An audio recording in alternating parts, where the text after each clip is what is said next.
Hello guys, welcome back. Drop it.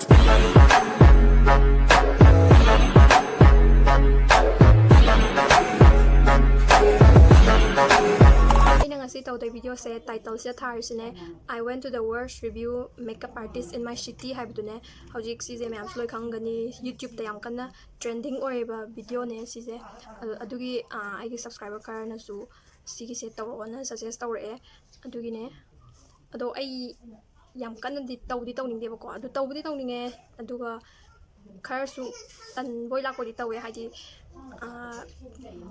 artist makeup artist na kaiga video si uraga di nungai redana aingonda sauni ko pokani duna tansu talle ado amusu tawdi tawninge ado mayamna habirak bagi matung ina tawbada oina lepe ado aina hoji tawdai ba chattoiba mafamje mayamdi haido aroi haido koda nungai roi aduna mafamji iman bi bana suggest tawrakone bako ado hoi aduda phone number spire emana ado phone number da hana call tawraga pau phone tawrage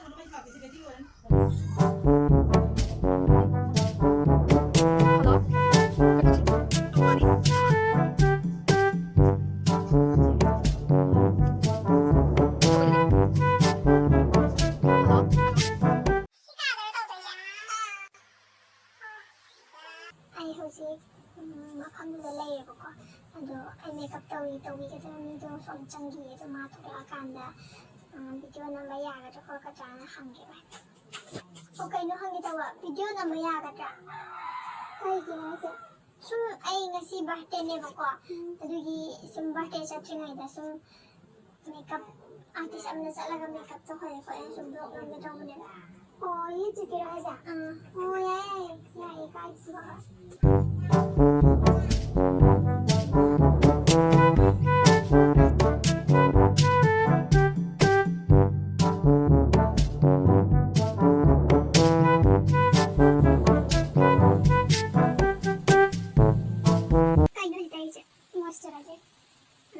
Kai company din ang moisturizer do. Sumala yan.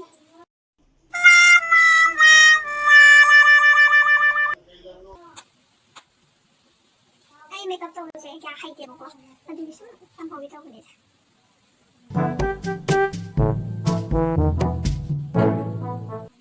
Hindi may nga sa photo na jari ada ka. Hindi nga sa photo do.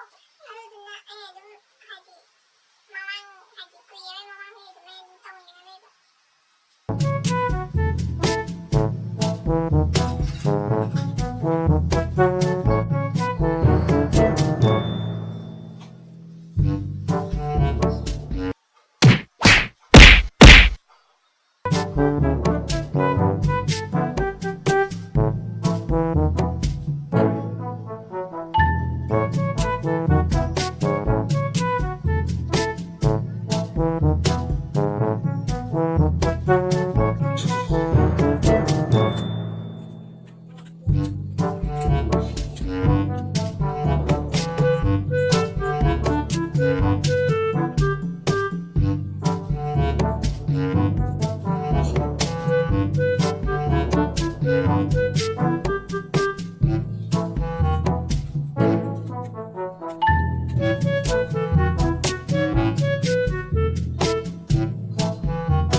Brown like the brown. Like green na kazaban.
Şöyle makarnayı şu kadarı haratayı Neybe bir fotoğrafta. O fotoğrafı bir uçunda uğrayayım.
Kille.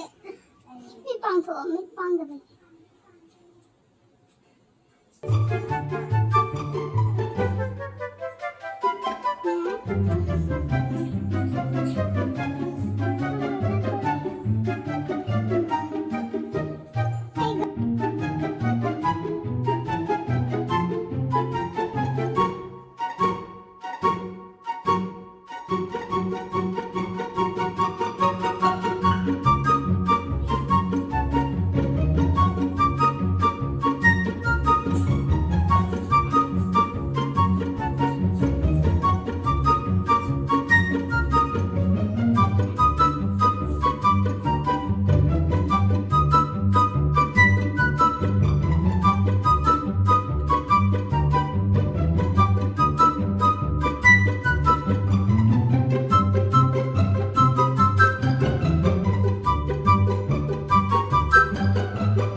Two hours later. Magsusi kitang jaman kitang kaya nang mamahap yun eh.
ꯎꯄꯥꯗ ꯀꯦꯔꯛꯀꯅꯤꯀꯣ ꯄꯥꯏꯁꯟꯅꯤ makeup ꯀꯅꯥꯗ ꯇꯝꯃꯛꯀꯦ ꯁꯦ ꯖꯦꯅꯤꯒꯤ ꯁꯥꯇ꯭ꯔꯅꯦꯅ ꯑꯃ ꯂꯩꯌꯦꯕ ꯑꯗꯨꯗ ꯇꯝꯃꯛꯏ ꯑꯣ ꯖꯦꯅꯤꯒꯤ ꯁꯥꯇ꯭ꯔꯗ ꯖꯦꯅꯤꯒꯤꯗꯤ ꯅꯠꯇꯕ ꯖꯦꯅꯤ ꯅꯠꯇꯦ ꯖꯦꯅꯤ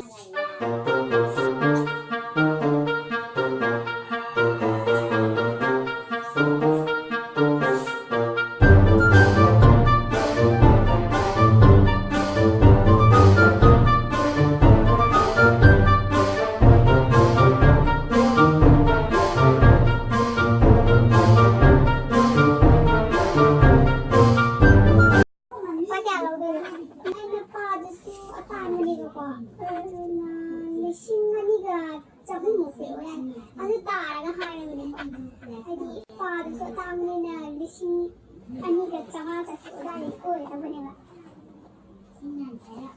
खितंग ताबीब यारोइद्रो मेकअप से आम कना फजबसु याउदे कनी इने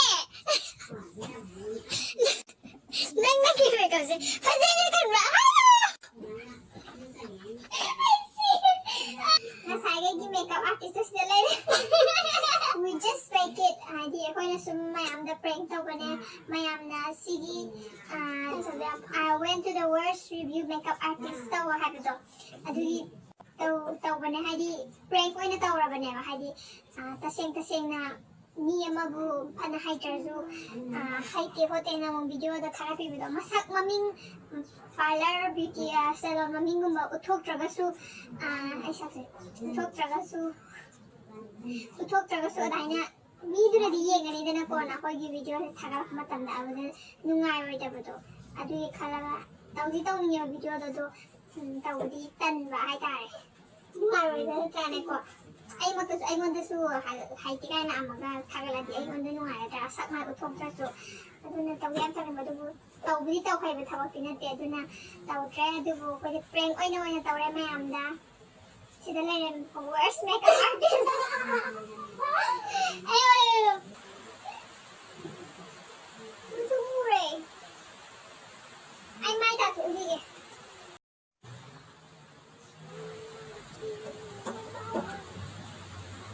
Ay dapat ako.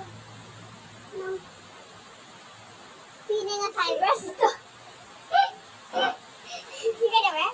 Sige daw eh. Sige daw eh. Sini kita nak yang tidak. Tanya jadinya.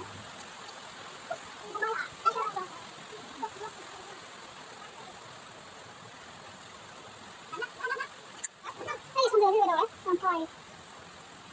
Yang ngawe. Ay dark circle.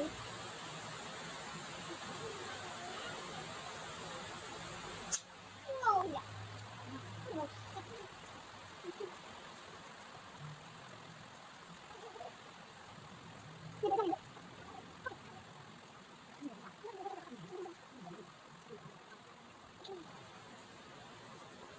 Already concealed open. Yang wow. This is it. Ay nangaran niya, Instagram na niya. Worst makeup artist yung manata sa turaway data na sumayam da po na takalewa ko yes or no kana o di imana di man naga es no to hay kita hindi na to report mo hindi sa susot ba dai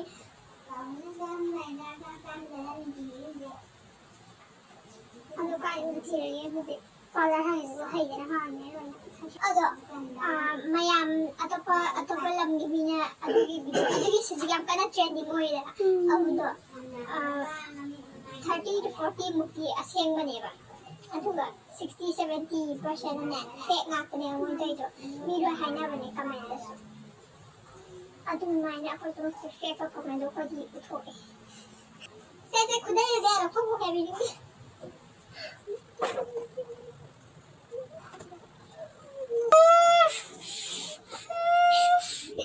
Saya meramai na. Nakakaya ay dum kutla ka na.